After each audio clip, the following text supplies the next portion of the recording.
Hello there, my name is Victor Ogunyika, and you're welcome to the midweek edition of Today in the News, and of course, all of those newspapers across the Federation, and looking at the major headlines everywhere.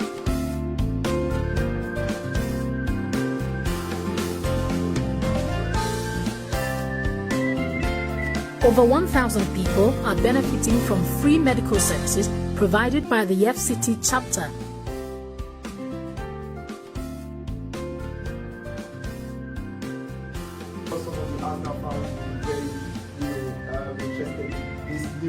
Arsenal Smash Club transfer record signed Pep.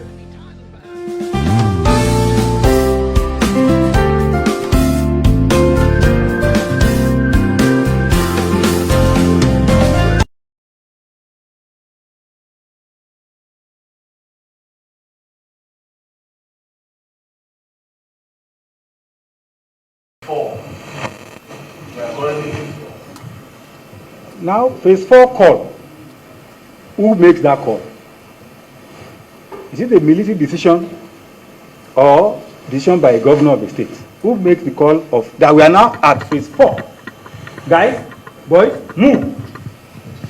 Now, before phase 4 is activated, the governor will have sought permission or made a few calls or transmitted a letter to the president, or in this case, even to the chief of army staff. The governor had indeed called even the chief of staff to the president. Thank you very much. Thank you very much. Now, that stage of the governor is still 3. Because the decision that will come after that. No, please, let's get it. The decision of the government say, look, this is out of our hands. The police are overwhelmed. The threat is real. We need additional force. It then makes it's a request. It's not a demand. It makes a request. Is that not so? Yes. The governor, Mr. President, takes a decision whether that request, as at that time, was warranted. Is that not so? Is a call for Mr. President. If you send it to the chief of army staff, it has to clear with Mr. President. You know, I've read to you the section of the Constitution about operational demand. So when the governor, after a Security Council meeting on Monday 19th, at which I've explained to you who appeared, a decision was taken that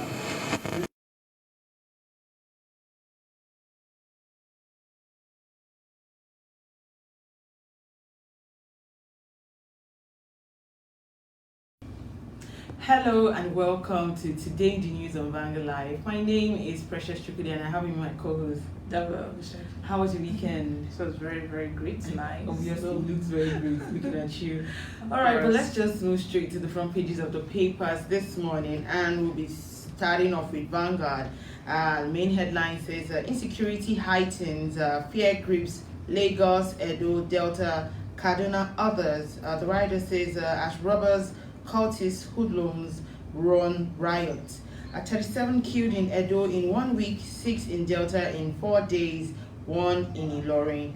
Police raid black spots, arrest 720 suspects, recover arms, drugs, looted items in Lagos. Call for information to recover looted arms, ammunition in Edo. Gunman breaks into Kaduna Polytechnic, abducts a lecturer, 2 children. And stories about we have 2023 presidency. PDP faces looming defection in Southeast. You can see that on page 8 and on page 7. Hashtag NSAS, don't give jobs to families, cronies. Kaigama tells the federal government ministers. On page 31, Yakubu's temporary exit raises a fresh concern in INEC. On page 8, Rep will raise 2021 health budget. Bajabi Amila says. And stories beneath we have on page 10. I was a victim of police brutality, Fayemi says on page 8. Federal government to sell Girigu Omotosho Calabar Power Plant for 434 billion naira next year. On page 10, intimidation of youth may trigger another protest. Bakari Khan Oni says. Lastly, on the front page of Vanguard newspaper, we have CBN's policy blocks banks, investors from 622 billion naira illegal earnings. trend in secondary market treasury bill sales. There's a photo picture showing on that trend. And away from Vanguard newspaper, we move straight to the Punch newspaper. And on the front page of the Punch newspaper, we have payments platform prices. Federal government may drop integrated payroll and personal information system, that's IPPIS for ASU, others as opposition grows. And the writer says other options open. Our aim is to eliminate ghost workers, and that's coming from the federal government. SSANU is also saying IPPIS many irregularities, gives a cleaner salary to register. You can see that story on page 2. While on page 18, we have Afenifere carpets Norton elders over opposition to restructuring. I was a victim of police brutality as governor, that's coming from Fayemi. Also, we have police raid Lagos Black Sports, arrest 720 suspects. You can see that on page 5. Our 45 lead city varsity student escaped death. You can see that story on page 5. While on stories above, on page 27, we have a forest scarcity bars marketers from petrol imports. And lastly, on the front page of the Punch, on page 28, we have a reps summon NNPC boss Emefiele, allege 3.2 trillion naira, others unremitted. And that's all on the Punch. And from there, we'll move straight to this day newspaper. And on this day newspaper, we have main headlines: prominent Nigerian small southern presidential candidate for 2023. The writer says lobby APC, PDP to field aspirants from South. Consult Obasanjo, IBB, Gowon, others. Says nation's unity, political stability, non-negotiable. Stories above, we have analysts allays fears of Nigerians' default as Eurobond investors fret. And away from this day newspaper, we move straight to the Guardian. And on the front page of the Guardian, we have investment market trembles as Buhari signs for 2020. And also, the writer says law out cost jurisdiction, special loan recovery tribunal duplicates AMCON and EFCC. It's anti-investment, says financial experts. Act is meant to prevent endless litigations, and that's coming from retired banker. And also, we have $500 million Chinese debt sparks confusion in airports concession. Fran, all former MDs, director one of Eden takeover, representative set up a subcommittee. And lastly, on the front page of the Guardian, we have answers aftermath and hypocrisy of government. And that's all on the front page of the Guardian. And that's all we can take on the front pages of the papers this morning. We're going into the newspaper analysis segment. We'll be joined in by our guest via Zoom. He's in the person of Barrister Monday Ubani. He's going to be joining us shortly. We'll go on a short break. We'll be right back.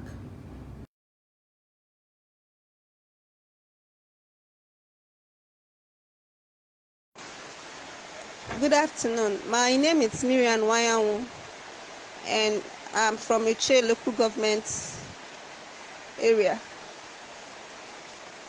Mamu, I am actually reporting on an incident that happened yesterday, being the 8th of November 2020.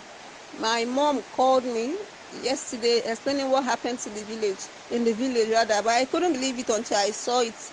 I saw her this morning when she came back, and I asked her what happened, what transpired, and she said that she was seated outside the compound in the village when she heard voices from my uncle's side.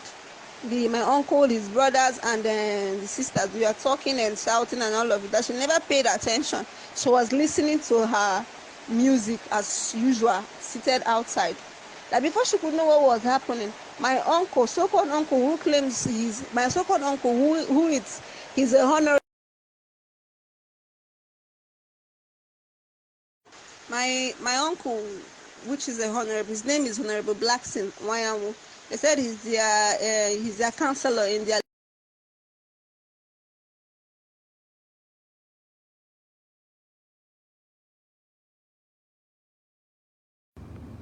All right, welcome back. If you're just joining us still today in the news on Vanguard Live, my name is Precious Chukudi and I have my co-host Daniela Obushaki.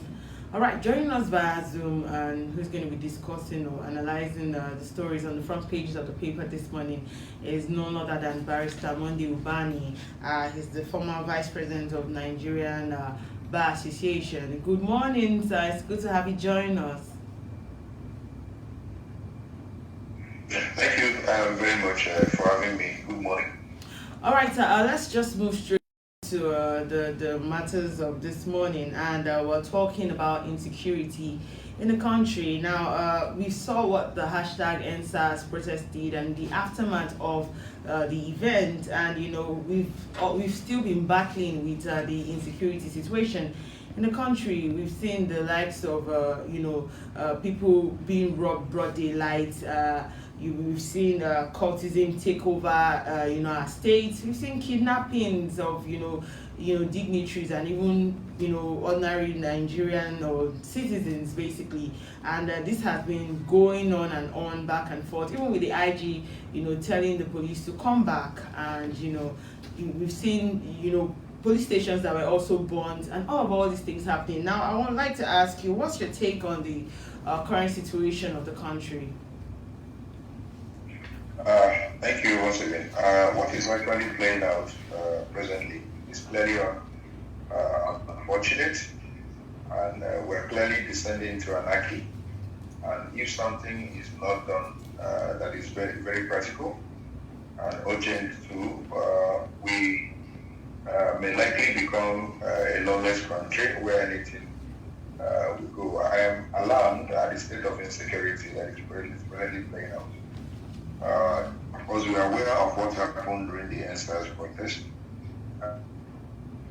There was this infiltration by police who eventually took over and did some collateral damage on the police station. Various police stations were burned. Some policemen were attacked and injured. And the police were clearly overrun, and it became a situation where everyone for himself and for all of us. To the extent that the police, after the entire thing has simmered down, have become very upset and very angry and clearly frustrated with the event, the turn of events, because they were not expecting that the attack should be on them. But I know that the protesters who initially went out to complain against police brutality were very peaceful, and they were not targeting the police. They were only saying that police should end the brutality and ensure that their lives are protected, and then there was presumption of innocence whenever they are arrested. That was, and they were even clamoring for the improvement of the welfare of the Nigerian police force in terms of salary and welfare and care, and even their training. And so these were some of the demands they sent to the federal government. But when the hoodlums came into the fray, they now started attacking Nigerian police personnel and destroying their police stations, which actually wasn't the target of the early protesters who were insisting that Nigerian police personnel should be taken care of. So what happened after is that Nigerian police now are beginning now to visit the iniquity that have been perpetrated against them on the entire populace. They are not showing interest now in carrying out their duty. Most of the places we usually see policemen are clearly empty and totally bereft of police presence, and that is clearly dangerous. Now it's giving room for the criminals to now take over the entire country, and they begin to unleash mayhem and begin to rob with so much impunity. And that again is something that I think that the head of the head of the government, I'm talking about President Buhari, who is Commander-in-Chief of the Armed Forces, should step in at this point in time and ensure that there is proper policing, there is proper security in Nigeria. Because if it gets to a stage where armed robbers, kidnappers, and all manner of criminals take over the entire country, it becomes a lawless country. We'll be one that Sudan and other countries will read about it. So somebody at this point in time have to step up. I'm surprised that issue of billion van robbery that took place last week. It has never happened for a long time. If there is any state, if any person can sleep with two eyes closed, it's Lagos. Lagos has been declared as one of the safest places to live in this country. But Now that the presence of the police is clearly absent on the major places where they are supposed to be, the armed robbers and all manner of criminals have taken over to the extent that with impunity they cannot stop a $1 billion rob in broad daylight, and that has never happened for a very long time in Lagos. So I think something has to be done. The commissioner of police that is in charge of Lagos and all the commissioners of police all over the country should rise up to their responsibility by deploying their men and ensuring that there is a protection of lives and property. The president himself should get concerned on what is actually playing out. I'm sure you're aware of a particular country that the head of government resigned when 2 lives were lost. Just 2 lives were lost in the protest that was peaceful. But police shot 2 people and the man has to resign because of lives that were lost in that country and all that. But here, we play too much and we don't take life serious. So people have to now call on those who are in government to actually rise up to their responsibility by ensuring that there is presence of policemen all over the states, all over the country, in order to ensure protection of lives and property. We cannot descend into anarchy, which is actually what is playing out now. And that cannot be good for us as a nation, because no investor will want to come into a country that is unstable. All right, the IGP had already instructed the police to go back to their, to their jobs and take over their jobs. But then, there are also reports that during the ruckus that was all over, the country, some of these policemen had their weapons being carted away by criminals who were acting like protesters. And as a result of that, they don't feel confident to come back because, some of these criminals are in possession of of really strong rifles, and the police are actually really scared of coming back. But then you were mentioning that the commissioner of police needs to get involved, as well as the president. Now I'd like to ask you, what measures would you suggest that the government finds in approaching this level of situation going on? My suggestion is that we cannot leave the security of the nation in hands of armed robbers. For the fact that they carted away some of the arms and ammunition does not mean that we now give up and say, they will overrun the state, and then they now begin to unleash mayhem and all manner of evil against members of the society. It is still a responsibility of government to protect lives and property. It's a primary responsibility. And so whatever they can do in order to ensure that the policemen they are sending out there to protect lives and property are well armed. Give them probably the latest arms and ammunition in order to ensure that they are well armed in order to withstand the firepower of whoever has the other arms and ammunition in their possession. We cannot allow Nigeria to be governed by criminals. No, it doesn't happen that way unless you want to descend into our life. I am not ignorant of the fact that the arms and ammunition were carried during the time of the NSAS project, which you have mentioned. But that alone cannot in any way make the Nigerian police force or the security agents to abandon their primary responsibility and say, they have this arms and ammunition in their position, so we are not safe anymore. That will mean that the entire country now will now be run over by criminals. That cannot happen. So the government must rise up to the occasion, and I've said it earlier. The president himself should be able to address the nation on this issue and then send a right signal to those criminals who think now that Nigeria has become a lover's country, that there is no such rule. And if the Nigerian police cannot go, I know there are circumstances under our laws where the military can also come in order to help the Nigerian police. To police the state is there in the constitution, but there must be a total breakdown of law and order that will warrant bringing the Nigerian army into the fray. So if the situation has come to that level where the entire country is no longer safe and the police is no longer capable of policing the entire Nigerian state, the military also can be invited in order to supplement or complement the effort of the Nigerian police in order to keep Nigeria safe. We cannot abandon issue of safety of lives and property in the hands of the hoodlums and the criminals. That cannot happen. If it does happen, then mean that state has become a failed state. So we cannot allow that. The government at this point in time must rise up to the occasion. That is my own single advice on this issue.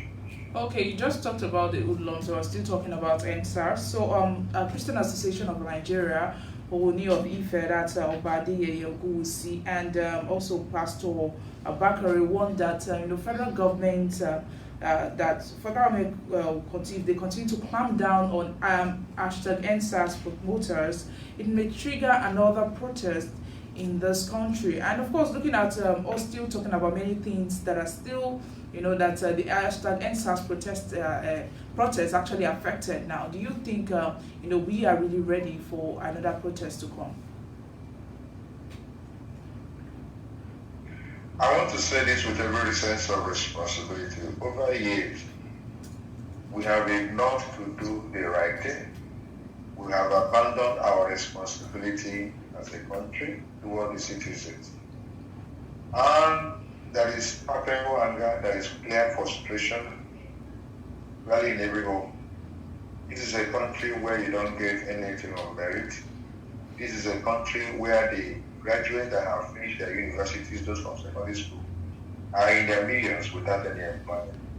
This is a country where people many millions cannot think about having a good square meal, one square meal a day. This is a particular country where people do not live in decent people. This is a country where the basic infrastructures of life are clearly absent. You don't have power, you don't have good roads, and you don't have good hospitals, good schools, and all that. Totally everything is in total decay.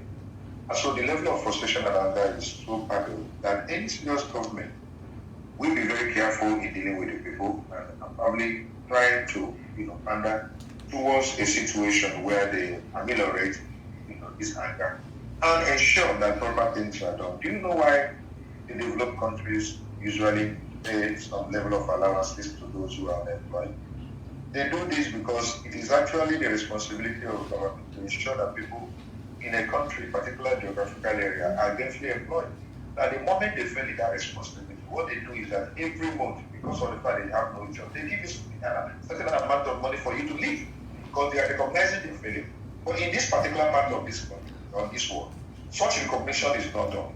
I'm sure you read a particular thing where one man was saying all the ministers in this country and all the people in government must be very careful, in issue of employment, because the situation comes that if you want to get employment in Nigeria, if you don't have a senator, you don't have a minister, you don't have somebody who can never get employment in federal service, can never get employment in state service, because you have to have somebody.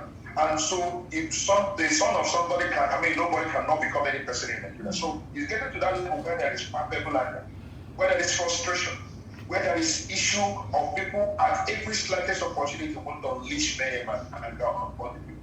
So any government that has come with that understanding, we have to be very careful in trying to do certain things and policies that will actually ameliorate and attenuate or reduce the level of anger rather than taking more drastic action that actually provoke and probably make those guys to return to the street. So those advice that is given by this prominent men is something that the government must look into. This issue of clamping down on those who participated in the protest, freezing their account, every day arresting them. No, I don't want a situation where people will easily be provoked anymore. Because already the situation in the country is not palatable, it's not pleasant. These guys are angry. These guys cannot feel. For me, when they see people, living in opulence, in clear opulence, at variance are the situation of things in the country where majority are living in penury and poverty. So in a country like that, the people who are in leadership must be very careful in whatever they do, because a situation will come where the rich may not be able to sleep if the majority are clearly not sleeping. So their advice to me is a very good advice. Let them be very careful. Okay, but Register Banina, I'm sorry to cut you in, but we have to go on a short break. When we come back, we'll continue from where we stopped.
4. We are currently in phase 4. Now, phase 4 call. Who makes that call? Is it a military decision or decision by a governor of the state? Who makes the call of that we are now at phase 4? Guys, boys, move. Now, before phase 4 is activated, the governor will have sought permission for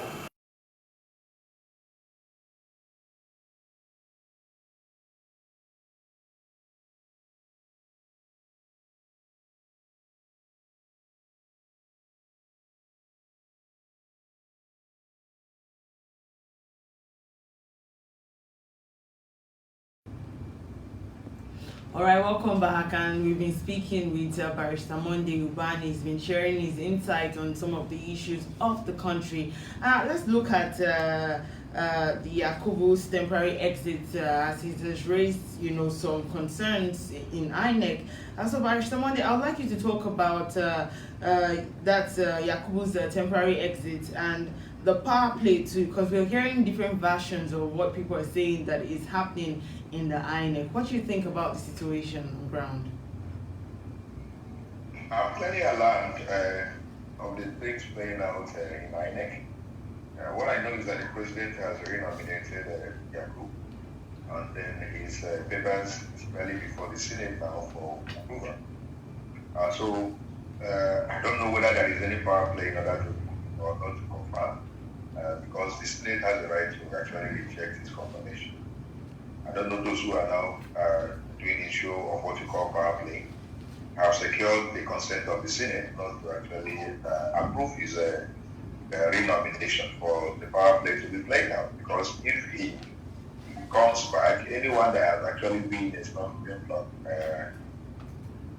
in the way will actually be weeded out by him, because he's still coming back. So I don't know what is actually playing out, whether there are some forces that have in order to ensure that his approval is not actually confirmed by the Senate, and which means they are clearly under capacity to do what they're doing now in order to ensure that he doesn't come back. But if it is true that he will eventually be confirmed by the Senate and he comes back, those who are putting up a fight now that he's only temporarily may likely face the bullet knife. So that is my take. But I'm clearly alarmed that there is a power play already going on in INEC. But INEC is a body that we need to get right with as a nation. The issue of the electoral umpire that will actually guarantee a free, fair, and credible election in 2023 is very key. Nigeria will begin to make progress the moment we get it right with the quality of leadership that emerges all over the country. And that leadership can only emerge through electoral process. And who now to pretend that process is INEC. The electoral management body is important. Who appoints the mode of appointment and the mode of their function that they do, independence, financial, is also very key. If we don't get it right with having such an umpire that is clearly unbiased and that we guarantee free, credible election, then we're still in trouble. We may not be able to make much progress. So it is a body in the Federal Republic of Nigeria that we should look into to ensure that we have the kind of credible personnel that will occupy in order to guarantee credible election for us as a nation moving forward. So to me, what is playing out now is very alarming. All right. No, there are reports that a few powerful figures in the Senate are seeking to have control of the commission ahead of 2023 election. If you realize a lot of things that has been happening in the course of this year has been gingered towards the 2023 election. What do you think about this situation? It's obvious that something is playing out. When you say that, the man is very contaminated, and he has just handed over whoever is in charge temporarily for him to come back. And now there is what you call power play that's playing out. So it's so obvious that 2023 is clearly part of the agenda. And the whosoever controls the electoral management body, knowing the way our institutions are determines who emerges. So we must be careful. That's what I'm saying, that every person must be very alert, including those who participated in the EndSARS protest, who says, look, we need to change the narrative for us as a nation. We are not moving forward. The truth of the matter is that Nigeria is not making progress. When you compare Nigeria with other nations that all of us started the journey of life, they have moved far ahead of us. And because of the fact that we have not had good leadership in this country, that's why we are not making that progress. So if you have an electoral body that is clearly biased, that has somebody that doesn't know the responsibility of that body, then we are going to be stuck to where we are even in 2023. So all eyes must be on who is actually heading INEC, and the personnel will actually be for that particular body, because electoral credibility is what will contribute to taking Nigeria out of the present situation, very sad situation of comparative state. All right, Barrister, let's quickly talk about ASU and IPPIS. That's of course, that's the Integrated Payroll and Personal Information System. So there were indications on Sunday that the federal government might adopt a new payment platform developed university as an alternative to the IPPIS. And we know, of course, IPPIS is the main generation of this ASU strike that is currently going on. But I just want to ask, what do you actually think about the IPPIS itself? Well, I think it's a payment platform that the government developed in order to ensure that the university teachers are paid. And I hear you maintain some level of credibility and transparency. That is what I understand. But that lecturers are opposed to it is something I cannot comprehend. But it's been going further back as to what will be the final solution to the problem. If you ask me, I would want a situation where we have our university resume lecturers, our young ones. For 8 months now, the students have been at home for something that I cannot in any way fathom. You are destroying your education aspect. You are destroying the children who are in school. Most of them now are engaged in things you consider very unlawful, including robbery and some even kidnapping, because they have nothing they can do. They have been rendered idle at home. You don't allow such a thing to happen in a country, where you are in government, where you are governing. Do you know how much we spend every year sending our children abroad? When I was in the university, we used to have foreign students in the University of Nigeria. So I remember very well. You hardly see any foreign students in any of our universities anymore in Nigeria. And that again speaks volume. You don't see any foreign students. We used to have Indians, we used to have even British students. In our University of Nigeria, where I schooled in the 80s, now you don't see anything because our educational system has clearly collapsed. And we are not even trying to better it. We are damaging it virtually every day. So you ask me, that disagreement further back with ASU and federal government over issue of payment platform shouldn't come forth at all. You should be able to resolve this issue a long time ago. And this issue has not been resolved to now. It's clearly an advancement, both on the side of the lecturers and that of the government. And it is clearly very shameful. Shame to those people that are ruling us that have allowed this to be done up to this point in time. Our students are clamoring to go back to school. You are keeping them idle at home. And I know how is the devil's workshop. Why can't we reason? Because we have all our children abroad?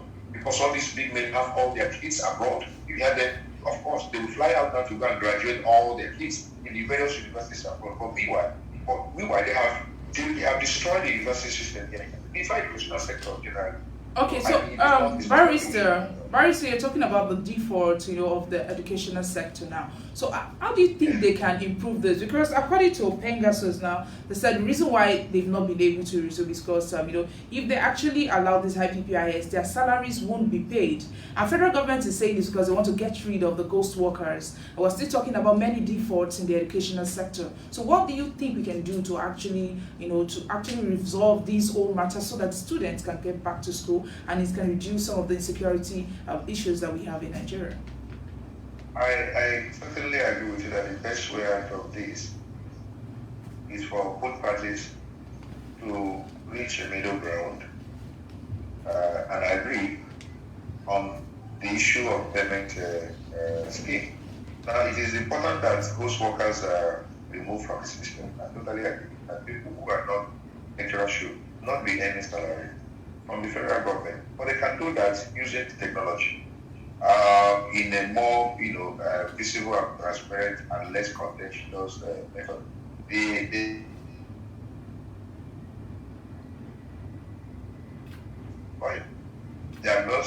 be a better way. If they're saying they are not sure that they will be paid if the platform that the federal government is going is something that they test and it will not be in their favor. The government should look at other means of removing ghost workers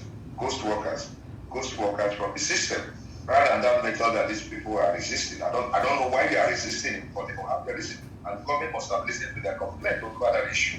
Why can't they reach a middle ground for the sake of the system? Why can't they reach a middle ground for the sake of the economy?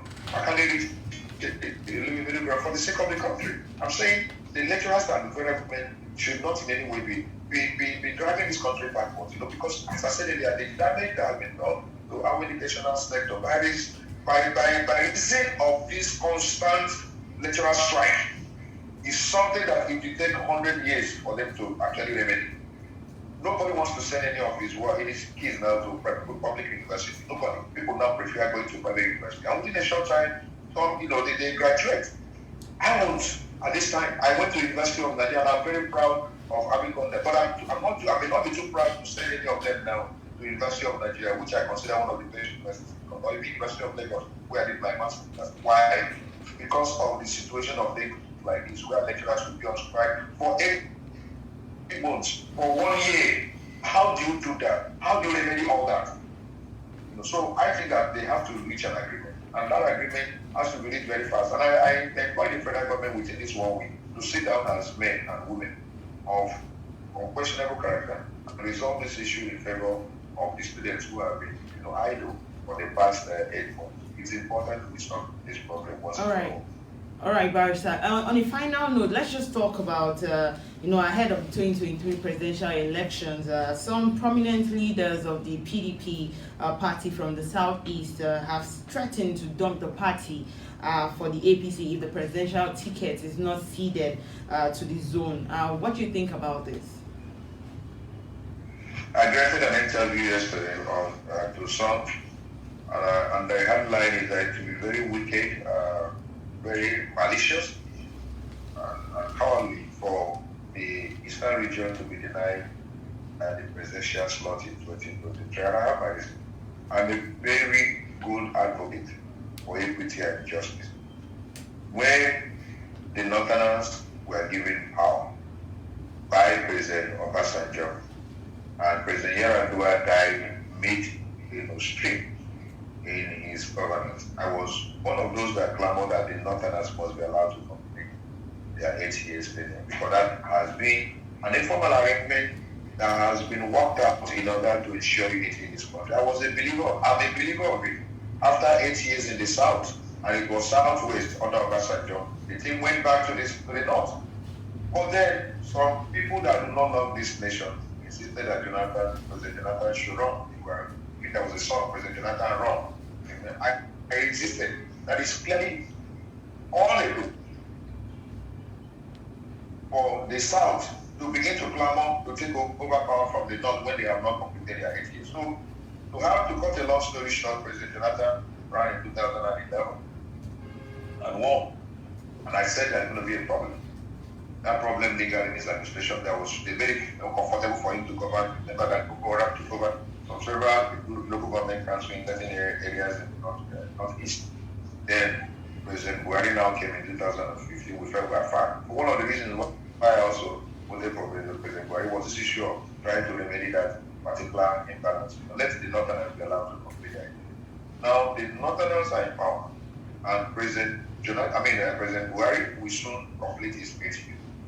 Now power comes back again. It's an informal arrangement for the sake of the unity of this country. If anyone wants to say it doesn't recognize it, that person is totally blind and do not love this nation. For those who are patriotic citizens, let us understand where we're coming from as a nation, that we are not clearly united.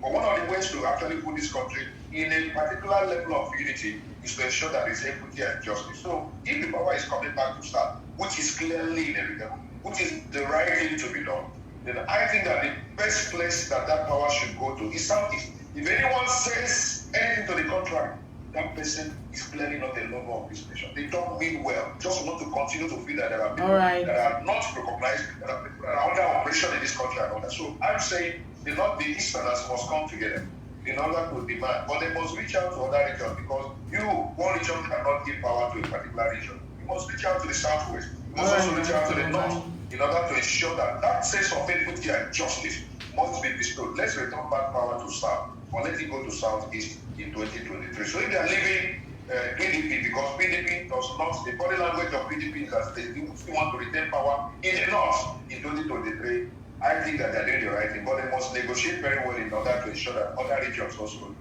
join them and understand that sense of equity and patriotic zeal in order to have a nation all of us will call for. It's very important. That sense of justice and equity is key for us to have a nation all of us shall be proud. All right, Barrister Monday Ubani, thank you for joining us. He's the former Vice President of Nigerian Bar Association. Thank you for analyzing the news with us this morning.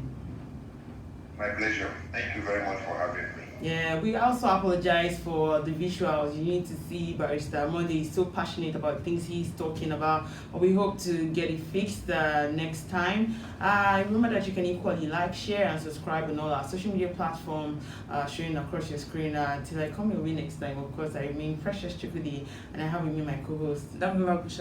Thank you for watching. Have a fabulous day.